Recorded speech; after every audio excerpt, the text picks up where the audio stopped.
Okay, let's go. So, future-proof your business. I'm going to try my hardest today to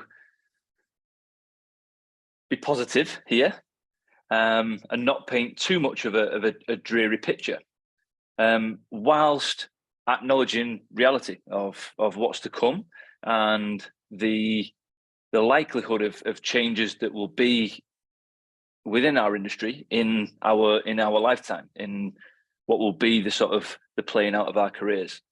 So depending on whether you're sort of my age and you've been in this thing a long time, so sort of mid-40s, I've probably got 20, maybe 30 years left in the industry, to the new coach who's 18, 19, 20 and got 40, 50 years in the industry. I think we can all acknowledge and be honest and appreciate the fact that tech is changing at such a rate that really what the industry is going to look like probably within the next 10 years is actually difficult for us to fathom. But we can have a good go at predicting based on what's gone before and what we know is coming up and how that's really going to shape things and how those elements of tech and advancements are going to show themselves in our industry. Hopefully, and as I say, I'm going to remain positive and optimistic that they will prove to be more useful than not. The challenge then for us coaches is where our role sits with that in mind as these changes come. And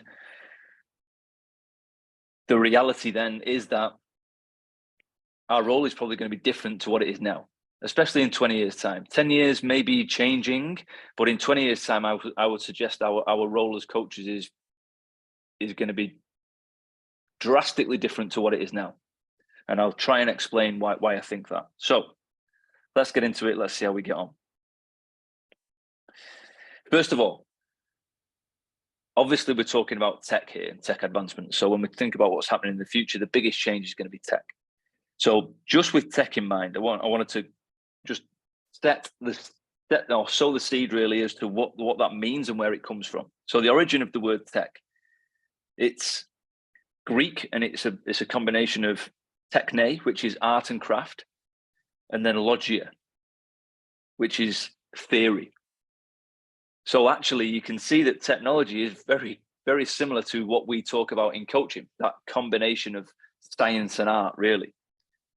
And so then over time that's progressed into, well, it was technologia, and then logi is the English sort of derivation of that, and then we get technology out of the other side. But fundamentally it's that coming together of art and craft, so that sort of exploratory, inventory side of things, and then the theorizing side on the other side, and that's what the coming together of technology is. So hold that in mind. Technology is something that, for the time being, cannot replicate or recreate itself. I guess our thought then as to how that plays out in the future is literally that. How will that be upheld? How will that definition ring true in the future, or will it, as we think about the advancements of AI and its potential ability to think for itself and recreate? So we don't know that, and I think all thoughts and ideas around that are not fixed at the moment, and I think even the creators aren't even clear on that. But we can probably see and visualize and imagine that definitely could be the case in the future at some point. It's also something that leads to the creation of things in the future that have never previously existed. So without this technological advancement, the spurring and the creation of other things that come from it, that's the definition of technology itself. So it's something that almost like bears fruit that wouldn't have been there should that piece not have been in place. So that's just a little bit around the word.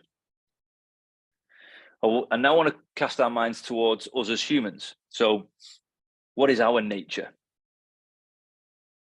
Generally speaking, we're always looking for efficiency. We're looking for an efficient fix to our problems or challenges. That's how we're wired.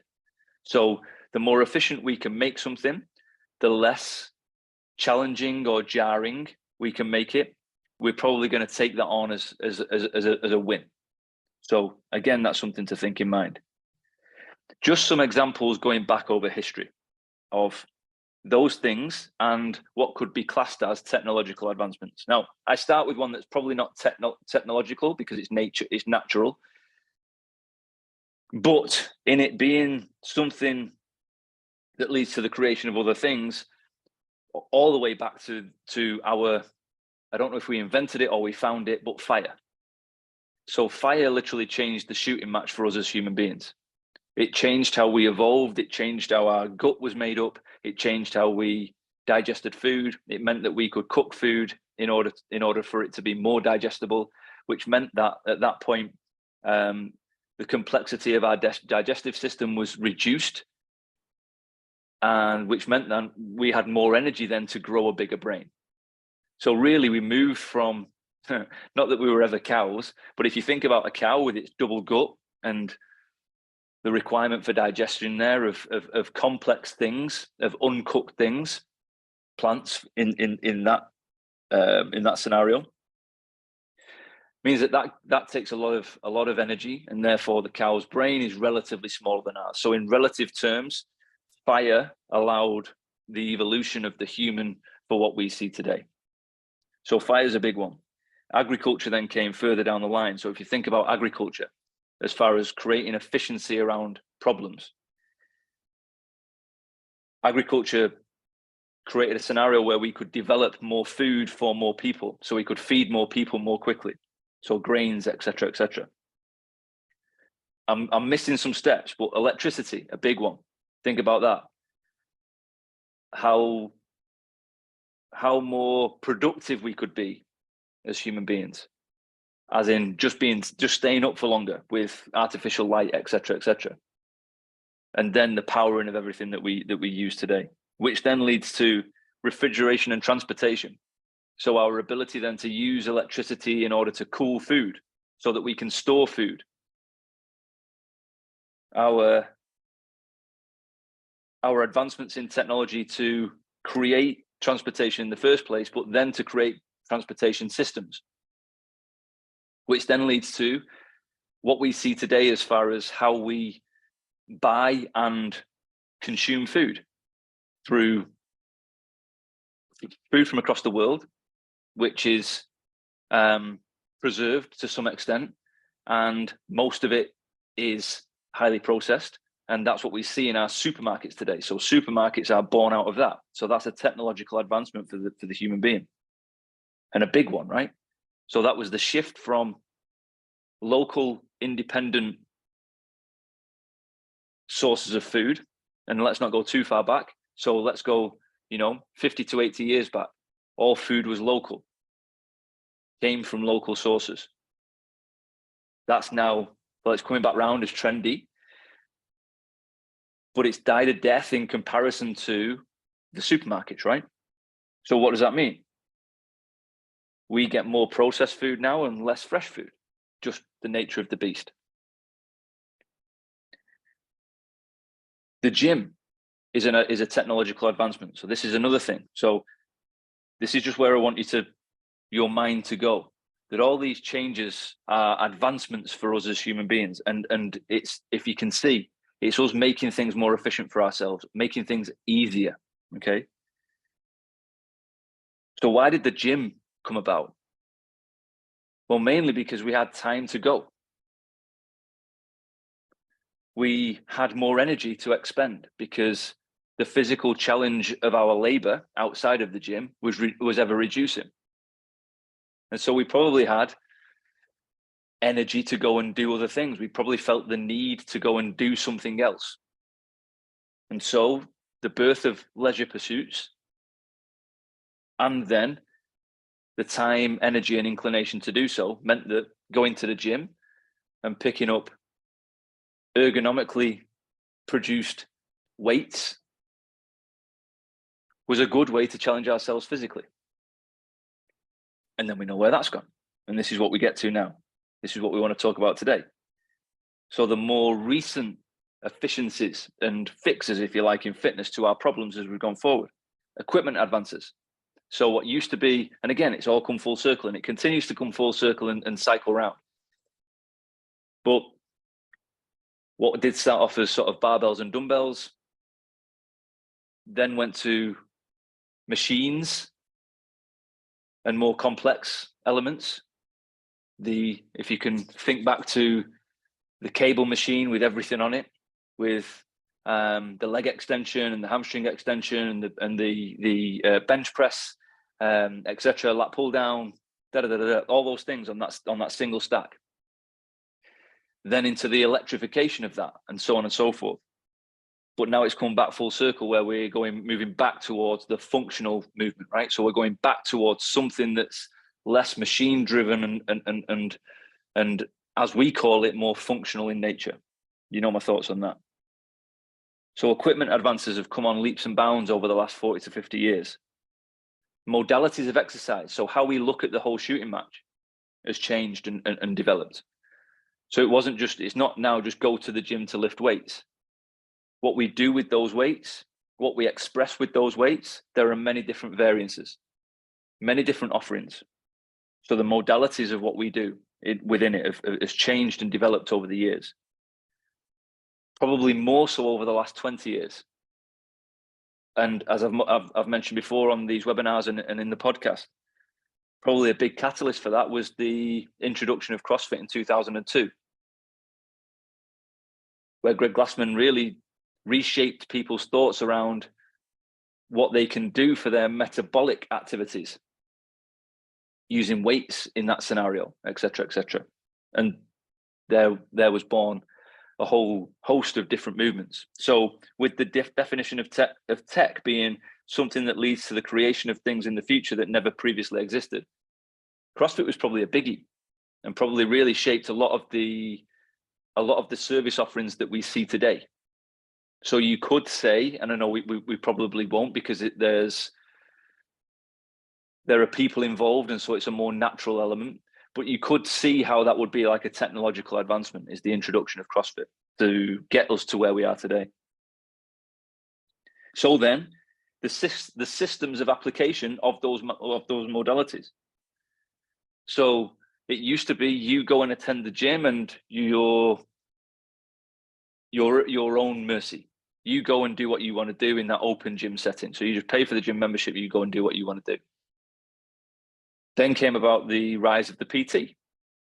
And then came about, probably through, as we know, the PT thinking, how do I scale this thing? How can I restructure this thing to get more people through the door? Maybe to make more money, maybe to influence or impact more individuals. Who knows? We'll leave that open for now. But then it's born the classes, communities, and then all of the identities that went with that, the identities of the individuals that took part. So from equipment advances, through the modalities of what we did with that equipment, into the systems of application of that equipment, in person to classes, developed communities and identities, beyond just the go to the gym to lift weights, strongman bodybuilding scenario. More identities were formed. Then came tech as we know it today, as we see it today. So digital tech. So systems of application not only went from that individual, you go to the gym to do your thing, or then you go to the gym to work with a coach or PT, to classes, but then also the opportunity for what happens in and around those classes, or what happens to you as the individual going to that gym, can also be found on a digital platform. And again, I think this came before CrossFit, but it was around that sort of 2000 time. So CrossFit obviously was 2002, but where the Blogspot sort of came up, it might have been late 90s. And so at that time, I remember, because I was training then, the advancement of knowledge that was available on the internet was just through the roof. And so we all got busy. We all got busy investigating and finding all these different methodologies and learning from people on the other side of the world who were doing things in different pockets with different people. And so really that tech sort of, it rocketed. So that came at a similar sort of time to these changes in the application of the modalities. So as the classes kicked in and they moved away from the aerobics classes of old and the classes around using weights in order to create metabolic stimulus, with the tech, everything went through the roof. So the blog spots were really, correct me if I'm wrong, fire me a message in the chat if you know different. But the blog spots for me were really that first piece of technological, that digital sort of influence, where you could go online and get some ideas as to what your next piece of training might look like, or what you would want it to, or what you wanted to explore next. And then, of course, from 2000, the early 2000s, maybe late 90s, we know what's happened over the last 20 years as far as advancements in tech, in fact, as far as advancements in those digital platforms to what we see today in the delivery of it. So that's gone from written word in the Blogspot scenario, written and read word, to then specific applications that, i.e. the Marchon app, where you subscribe, you get access to, and then your training sort of awaits with all the moving parts that are in it and all the things that we used to and we have as creature comforts in the gym with us today, recording the sets, timings, etc., etc. So just a very brief sort of snapshot and overview of evolution as human beings, but then into how that's influenced our advancement in fitness over the last 100 years, really. Generally speaking, and this is a bit of a purist sort of pessimistic view, it's not actually mine. It's not actually my view. I've learned this from somebody else in the tech world. But the aim of tech is for none of us to need to work. Just think about that. Generally speaking, the aim of tech, probably in brackets over time, is for none of us to need to work.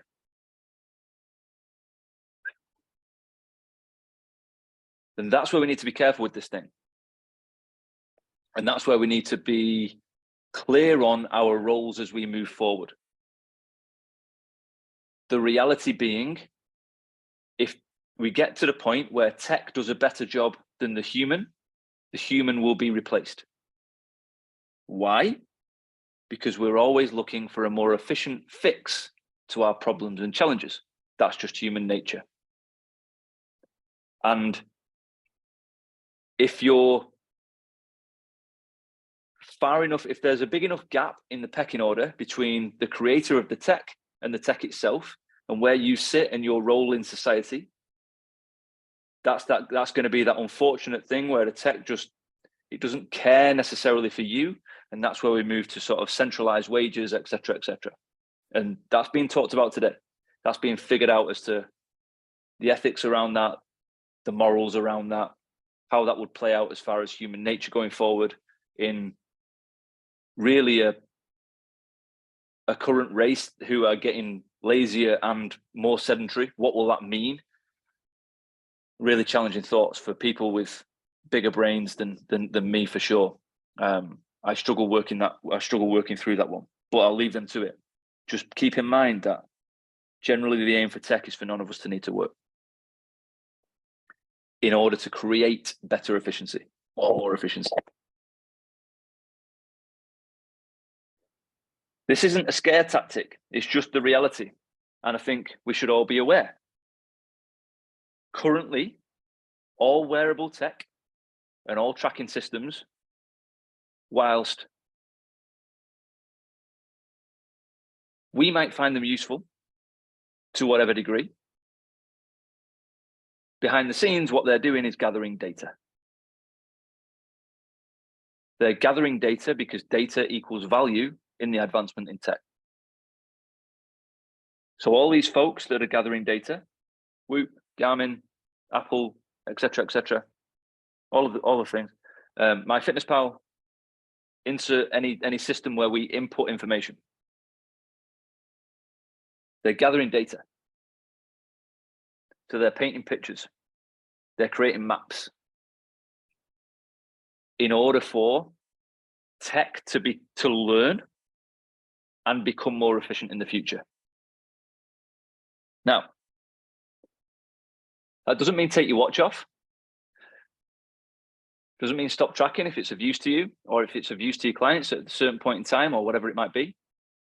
But it's at least something to think about. Because I think there's too many people,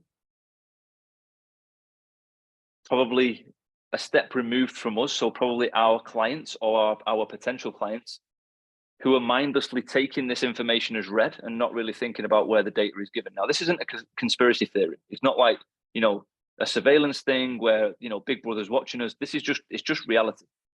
All this stuff is gathering data. Now, I'm not saying that, I'm not suggesting that I've beat the system or anything like that, but I just have, I literally, this was a gift off one of my lovely clients. I use it as a stopwatch when I'm training, and that's about it. And it tells the time. I also use the GPS when I go out on the bike. Other than that, all the heart rate data, everything else, I've switched it off. Just because I've been doing fitness and I've been in this industry for a long time. I don't think I need something to tell me what my heart rate is when I'm training. I know what that feels like. But also, a little bit of me is like, I'm fucked if I'm giving you my data. Probably a futile effort to stop the system, and maybe that's something about my nature. But there you go, just a bit of an insight into my mind there. But it does go back to the point around the future of all of this. The more our systems rely on dependency and unconscious links to technology, the more chance you are of being replaced by tech. And I'll come into that in a little more detail. So, the dangers of tech. Let me just re-mention, so the current reality, all wearable tech and tracking systems are gathering data which will be sold to or used by tech giants to shape AI in fitness going forward. Just keep that in mind. The dangers of technology today and going forward. One of the big ones is accessibility to information and therefore knowledge. And I say knowledge in quote marks because it's more like information for me. So it's not like you've created some awareness in a field, you've gotten curious, and then you've gone in pursuit of information. You know how it goes. You can search for something and then various other things pop up. And before you know it, you're down a rabbit hole of info that you never would have been, seeing things that you're probably not ready to see because you don't know how to process. And that leads us to unearned wisdom, which is a scary place to be. And if you listen to my podcast on the lost coach, I think that's a big part of what feeds into the coach feeling lost today, is the field of vision, generally speaking, is so broad that a lot of people just get overwhelmed with that as to, what do I do with this thing?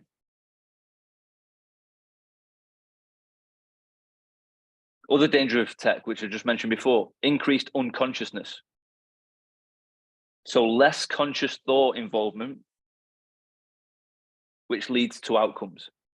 So we're not involved. So something gathers information off us without us even thinking. We look at this and get a cue from it as to how to act. So we've not been involved in any of that thought process. The result of that over time is basically our cognitive decline. We don't have to think. I won't go into this in too much detail, but there's a guy, I'm just trying to pull his name, David Krakauer. Super interesting. I think he's a psychologist, but he talks about something called cognitive artifacts. And what he means by that is it's elements in, so he has positive and negative cognitive artifacts. I won't go into too much detail. Positive cognitive artifacts are advances or tools in technology that upgrade our thought process, so upgrade our cognition as human beings. Negative cognitive artifacts are advancements that decrease our cognitive ability or cognitive requirement. So things like GPS, Google Maps, iMaps, whatever else. They replace our sense of direction with an instruction. So we don't think, we just follow. Calculators replace our requirement for mental arithmetic, which is actually a key fundamental developmental tool. The word processor replaces the requirement for the written word. Again, up until now, and I don't know if we know far enough forward to predict where this will go, but from what we know now, the written word, again, is a key developmental scenario or stage. So kids that are going into school today and that are never actually learning to write, they're learning to type. They're missing out on a key thought process, a developmental thought process. So that's scary, right? But it's happening. And then we move into fitness. So we've got it now with Whoop and iWatch. And I don't know if Garmin does it. I couldn't tell you because I've never used it. Maybe it does. But it gives you a readiness score for the day. You shouldn't train today because of this, that, and the other. Looks like you're feeling tired. Da, da, da, da, da. A lot of people have said that it's good at predicting upcoming illness. I would still say that's a negative cognitive artifact. Can you not tell that you're starting to feel ill? You know, all of the feelings. So we look at the data then. Oh, our heart rate's increased in the morning. Our body temperature is a little higher than normal, et cetera, et cetera, et cetera. Our ability to recover has dropped off. Therefore, something might be underlying that we're trying to fight off. I would suggest if we didn't have that cue, our intuition would be greater in actually just feeling that in the first place and being honest with ourselves. I don't feel great, you know. Maybe there's something underlying. So maybe I'll take it a little easy for the next couple of days. I'll promote my recovery, get great sleep, et cetera, et cetera. Take it easy in my expression. So limit stress at work and in relationships, et cetera. Just control what I'm doing in the gym until this passes, and then I'll get back to it. We just get a green light or a red light or an amber light and a percentage of recovery or whatever it might be. So it tries to be as prescriptive as it can to trick you into still having a sense of control. The reality is that you're not thinking or feeling. So these are negative cognitive artifacts. Meaningful work and meaningful relationships aren't just nice things we choose for ourselves, they are genetically programmed into us. Meaningful work and meaningful relationships aren't just nice things we choose for ourselves, they are genetically programmed into us. I read that quote from a guy called Ray Dalio. He might have borrowed that from somebody else. Whatever. It's a good quote. What it leads our mind to is the meaning piece in all of this. If we remove our consciousness in these decisions, the less it means to us. So the less it means to us what sits behind the red, green, or amber on the whoop or the percentage. We appreciate the cue. We appreciate the heads up that it looks like you might be coming down with an illness. But what it means to us, as far as the whole shooting match is concerned, that's decreased because we've not been involved in the process. So the alignment with us and what we value is limited until we get to the output. Then we retrospectively try and plug that into what matters to us in order to make decisions around what our action should be. But just think about that. They are genetically programmed into us, meaning.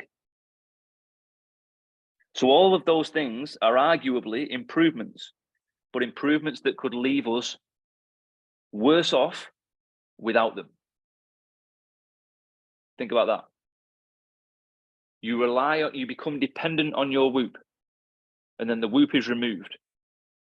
What happens then? Your intuition and how you feel, your consciousness around that whole scenario has gone. You've regressed in that sense. Same with the GPS.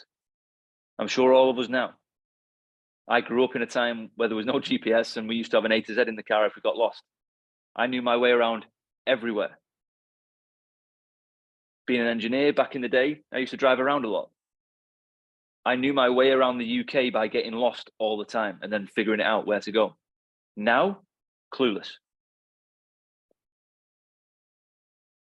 I rely on the GPS. So remove the GPS, I'm worse off without it. Same with calculators. You've not developed that underlying requirement for mental arithmetic or the written word with the word processor. Remove those two things. Writing feels clunky and awkward, and everybody writes like a 3-year-old. And same with calculators. You haven't got that snappiness. Just to do some quick mental arithmetic. Just a minute. Get the old phone out. So, arguably improvements.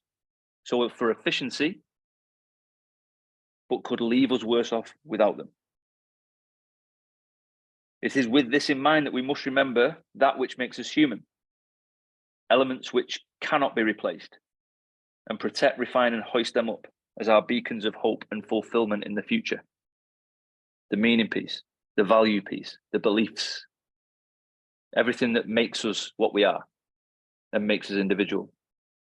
So you can hear how all of that stuff points towards more of the subjective rather than the objective. Things that we don't know about tech and advancements in the future. What is AI going to evolve into? Even the creators are unsure. So we definitely can't be sure. The creators and their unbelievably brilliant minds, they can't yet fathom where this will go. And so us with our simple minds, pardon me, I'll use me with my simple mind, I won't put that on you. I'm sure your minds are brilliant. We have no chance. I have no chance. Sorry, slipped again. We don't know how the systems will self-regulate. We know that they likely will. So this goes to a governing thing, a rule thing, an ethic thing, a morality thing. Where does that all come from? And how does that plug into it? With all that being said, how will we interact with it as it evolves? Or how will it interact with us? Unsure. And then from the outside looking in, who regulates, governs, or controls the whole thing? Will that even be possible? And if you think about that, a potentially ungoverned, out of control, maybe a brilliant system, lay it over the top of an industry that has no governance and control as it is today anyway. So in fitness today, You need 1 qualification to get started in a commercial setting. You need 0 qualifications to get started outside of a commercial setting. What you say, what you do, who you work with, what you prescribe, what you charge, what your process of education is, what your level of coach and competence is all up for grabs. There's no control or governance. The Wild West. Layer on top of that, tech, which might govern itself. Could be hairy.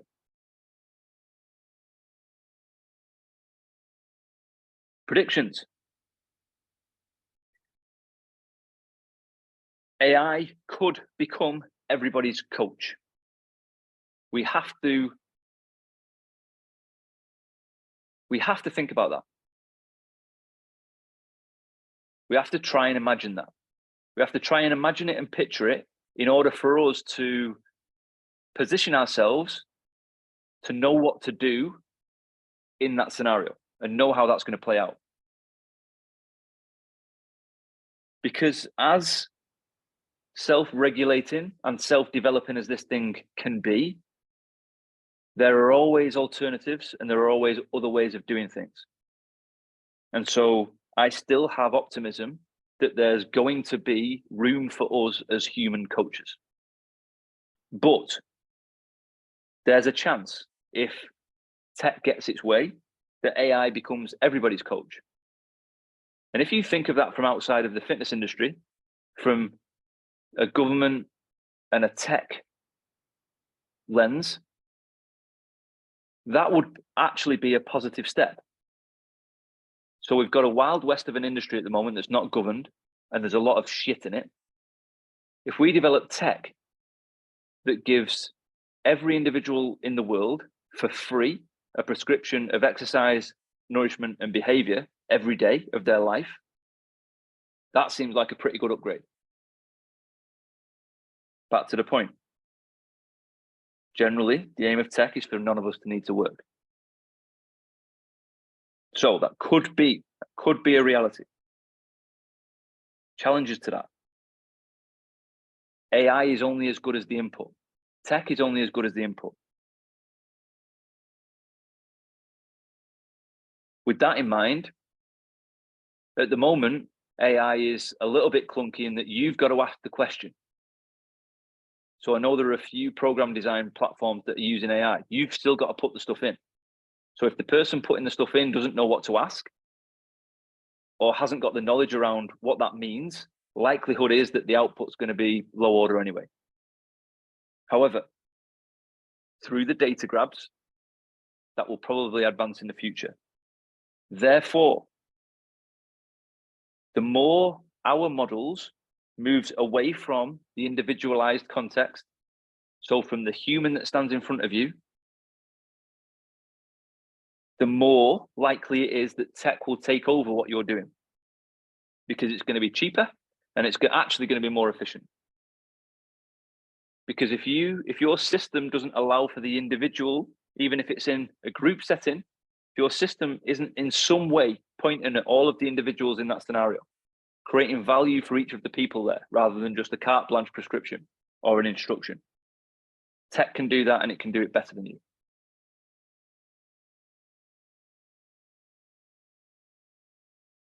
Do we need to up our game? Consider what we aim to do as coaches. We aim to provide challenge physically and behaviorally. Iterative challenge, right? To drive adaptation, to create positive changes. If, with all the data gathered over time, and just try and imagine this, the inputs are good, AI can do that.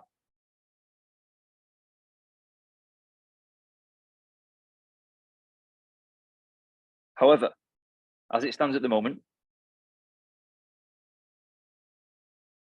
participants in fitness don't know what they don't know. So the chance of the inputs driving adequate challenge is super low. But through refinement, where the inputs become more unconscious and they sidestep the participant's mind. Might be a thumb on the phone. It might just appear on your watch in the morning, having gathered all the data through your sleep, etc., whatever it might be, through your mattress. Who knows? That could improve.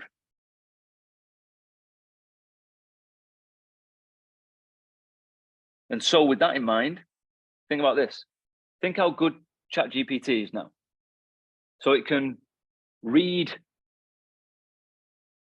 a classic book and give you a summary and a lowdown and its thoughts on it in 30 seconds.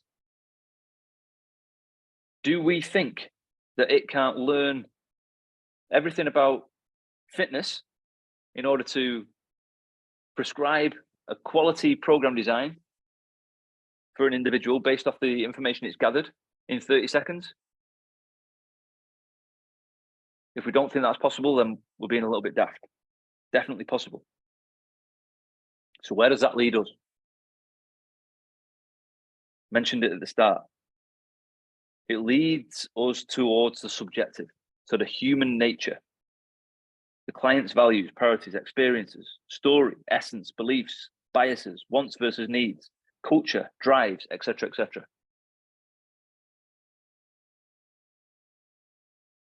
Us as individual coaches aren't clear on that. Our clients are even less clear on that.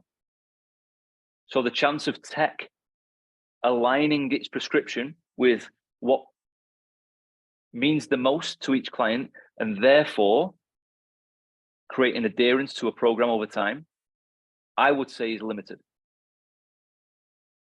So it might be that on our phones or on our watches, there's the ability to go into it and get your exercise prescription. The reality, we know it as coaches, getting people to be consistent with all that's happening in people's lives, getting people to be inspired to continue to come to the gym, so linking it to an aim of theirs. Difficult for us with that human contact, never mind with an app. So the likelihood of a free app, of a consumer being bought into and seeing value in an app that sits on the phone for free, that all right is going to create a great program design, only we'll appreciate the program design. They don't give a fuck. They don't care if last time it was a front foot elevated split squat at 3-1-1-1, and this week it's a front foot elevated split squat at 3-0-1-1. They don't care. We see the beauty in that. They don't. So,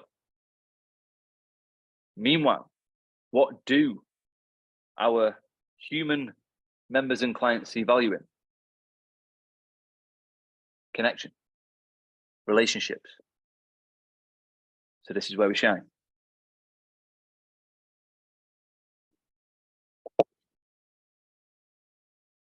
So it leaves us with the subjective elements. As well on the subjective, it's also the coach's ability to empathize and relate and connect. Now, a lot's being talked around the sort of creative energy of AI as it moves forward. So there's no reason why it can't be as, it can't understand and it can't have feelings. That's what they're saying moving forward. I struggle, and this might be the size of my brain, it might not be big enough, but I struggle with that playing out in reality, in a connection with a device over a connection with the human being, with body language, with that sixth sense that we just, are you okay? That intuition that we get, that we develop as coaches, when a client walks in the room and you can just see something's off. There might be a pattern of movements and a tone in the voice that just clicks for you, and it's like, stress is high here. They're not up for today. I'm going to change the shooting match for them. I don't think tech can do that. Maybe I'm wrong, but I think we do it better. It also leaves us with contextualizing, potentially, tech prescriptions before inputs are refined.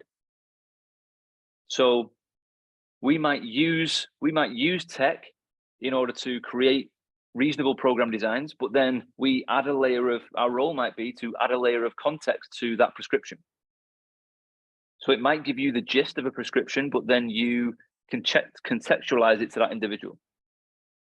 Maybe. It also leaves us with translation of tech prescriptions. So this is me being optimistic and positive. Tech is coming. It might be that our program design is done in collaboration with tech, but to the point of those negative cognitive artifacts, the calculator, the GPS, etc., the word processor. If we just rely on tech, our ability to understand the nuts and bolts that sits behind that, the science, the insights, the feelings that sits behind the decision of a prescription, that will diminish. And therefore, our ability to translate the prescription will drop with it. And so then, I still think and I believe that prescriptions in fitness of the highest order, mastery of prescription, will still be in the hands of a good coach. I think meaning will be found there. I think value will be found there. And I think people will be willing to pay for that over and above a free application that sits on the phone. So, to the crux, and just to finish, bring it round. What is required for us in order to facilitate that? So to be that person. So to be that coach that has all of the tools in their locker in order to provide connection, relationship, understanding, and therefore quality program design and contextualization of the design over and above that would be produced by tech. Well, we must return back to the essence of coaching, the client. This is where our continued practice and development must be centered. It must be centered on forever better understanding the person that stood in front of us. I hope you can hear in what I'm saying there, that does not stop at the understanding of program design. I mentioned yesterday in the SGPT seminar that we did in Brighton, the program design is the map. It's the barriers of a system around which we coach within. The coaching is the essence. The coaching is the coaching broken down into its most primitive form is a connection. It's a relationship. So what else is required for us to facilitate this? We must avoid transmitting prescriptions with little to no alignment with the human in front of us. Again, we mentioned it yesterday. You can write the best gold star program design with highs and lows through the week. The perfect blend of variety and challenge, rest, recovery, sits into a phase of training that just works in harmony with each other. Brilliant. If that doesn't relate to the client, it means nothing. Nothing. Also, if you get attached to that too much, it also means nothing. Why? Because the client is constantly changing. What's happening in their day-to-day life, the influences on them as an individual and a human are constantly in flux. And so if you table a fixed plan, no matter how pretty it is, and no matter how artistic it is, the chance of that being adequate across a phase of training is super, super low. So instead, program design is just the map, allowing us the freedom to actually coach. So that will create alignment. Coaching is the key. Program design is just one of our tools. Same as any nourishment prescriptions or any prescriptions around upgrades of behaviors in the nurture element. To that point, what else is required in order to facilitate our role in this thing. We must focus on our ability within the coach-client relationship, mastery within the subjective and connection realm. So we're talking about nurture there. So our ability to be authentic, to be agile, to be empathetic, to create trust, to be vulnerable and courageous, all of these things, those subjective elements that make us up as coaches. We need to refine all of those elements. I mentioned it before.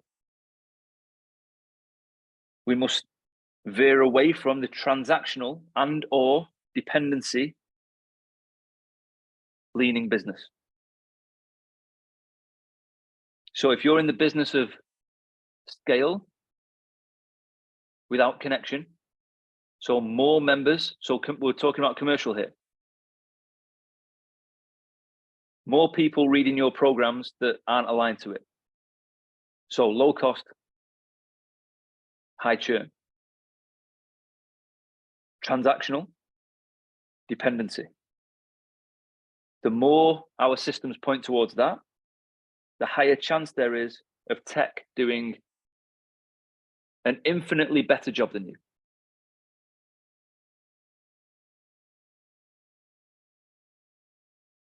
So, how do we do all of that? A systemized approach is required to continue to prescribe iterative challenge based on the feedback from each and every action. Basically, we need to be on the fucking ball. So we need to do our jobs really well. We need to have a system. Our system is the 4 I's. So it's an iterative system. Either learn that off us, come in, do our learnings, learn that system, or go and make your own. Either way, you need a system.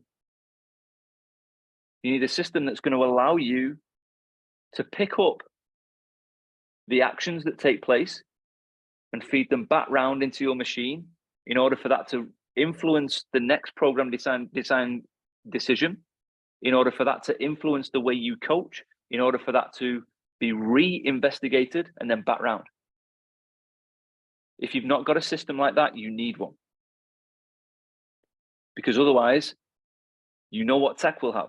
It's built on systems. That's going to have a system. So the least we need is our own system. Okay? But our own system then to be human with. And that's where we need a system that's agile and not fixed. And that's where I think tech will go wrong, because it'll be fixed to a certain degree. So its ability to pick up on changes, slight tweaks throughout the week will be limited. Also, I can't fathom in my mind, again, it might be a brain size thing, how tech would ever prescribe the next iteration of a movement challenge. Other than if you tick the box to say that that movement was good, how will tech ever understand, see, and check, evaluate the quality of that movement in order for it to increase the challenge? So it might have prescribed a set of front squats, 6 front squats, and they look like a bag of shit. But the client said, I've done it, green tick. What happens next week? Becomes 5 front squats at a heavier weight. They look even shitter.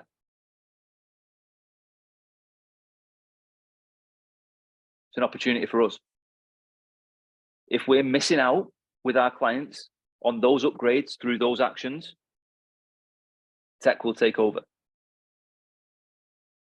But you can see the opportunity there, right?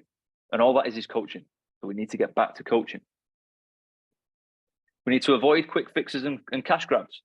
Be patient. We need to trust the career progression. Trust where we're up to. Trust the expectations on us.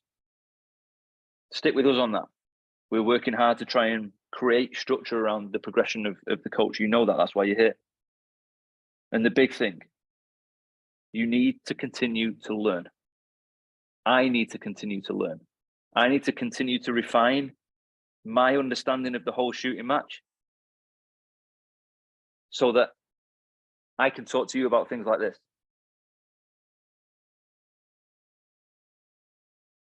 And I can help you with how to move forward with it.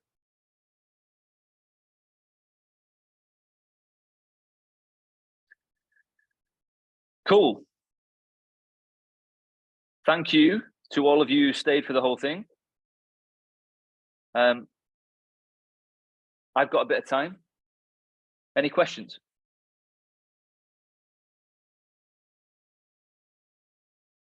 Fire them in the chat box.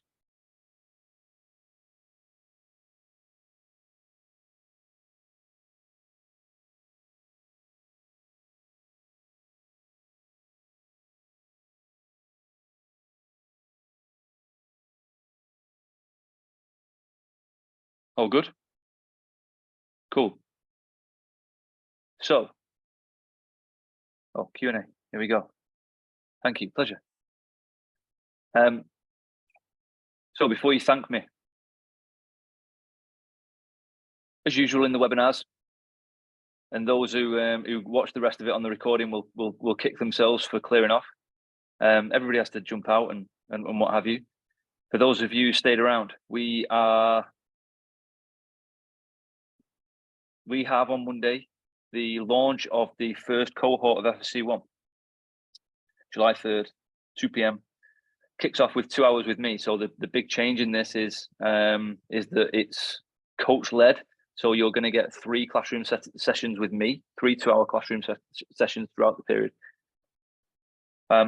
If you've previously done FFC, you should have had an email that will invite you onto those calls, so we can retrospectively go through some things. There's going to be a space for conversation, a space for me to set you up for success with what's to come.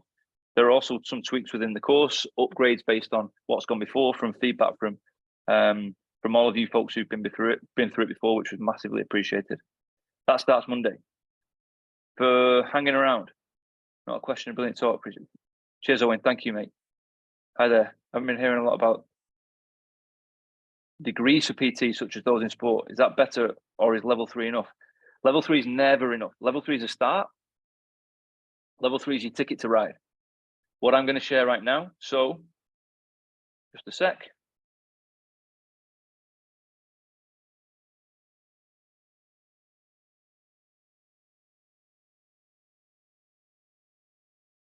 Scan that code. That will take you through to FFC1.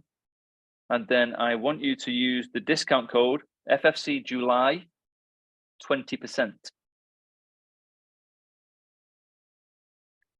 It'll give you 20% off. So thanks for hanging around. That's my thank you to you. So scan that code and get busy. If the thoughts around that chat triggered you into thinking, I need to do some learning, we do. We need to keep ahead of the game.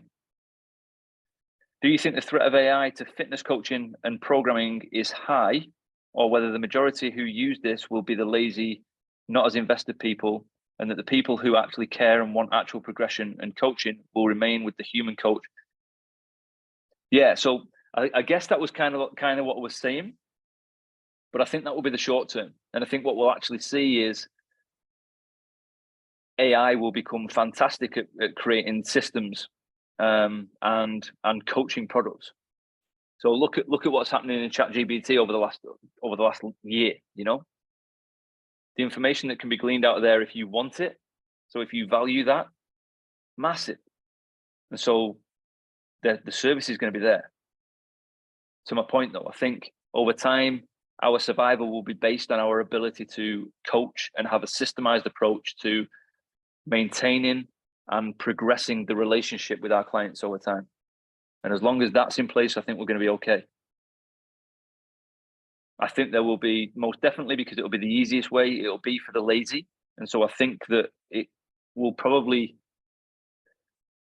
result in maybe a whittling out of people who we wouldn't like to work with.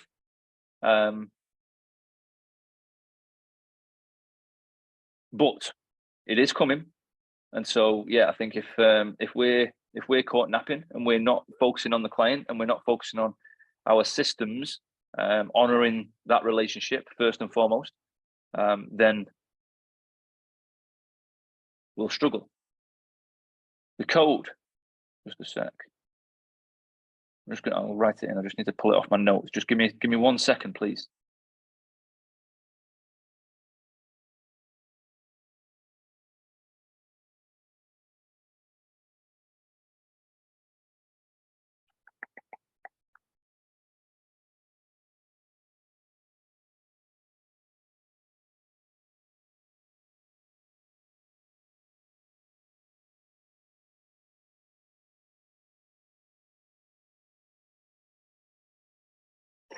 It's July. Just a sec. I'll answer it in here. Oh no, how do I put it in the Q&A? Sorry, this is me being technologically poor. It's July, FFC 20 and then percent. So 20 in written. Let me share my change the share.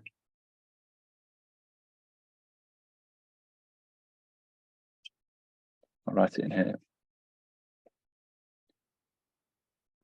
July, FFC 20%. Do